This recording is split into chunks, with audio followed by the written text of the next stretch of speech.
দেখুন, আমি এখন যে জায়গাটাতে আছি এটা হচ্ছে হিলি দক্ষিণ পাড়া। আপনারা অনেকেই হয়তো হিলি বর্ডার দেখেছেন, কিন্তু এই জায়গাটাকে দেখেননি হয়তো। এই জায়গাটাকে অনেকেই দেখে না, বর্ডার দিয়ে তো সবাই পার হয়। এই জায়গাটাতে দেখুন, এখানে আমি যেখানে দাঁড়িয়ে আছি এটা হচ্ছে আমাদের ভারত সীমান্ত। ওই যে মাঝখানে যে পিলারগুলো দেখতে পাচ্ছেন ছোট ছোট, ওই ছোট ছোট পিলার, তারপরে যে ট্রেন লাইন, ওইটা হচ্ছে বাংলাদেশ।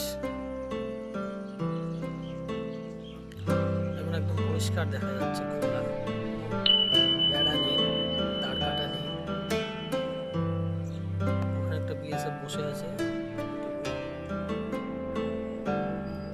দেখুন, ওই পাশটাতে বসে আছে বর্ডার গার্ড বাংলাদেশ, অর্থাৎ বিজিবি সদস্য 2 জন।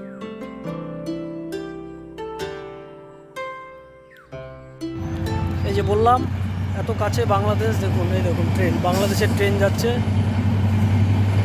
আর আমি এখানে দাঁড়িয়ে আছি। এই দেখুন ট্রেন কত কাছে। এটা বাংলাদেশ আর এটা ভারত সীমান্ত, মাঝখানে কোনো তার কাটা নেই।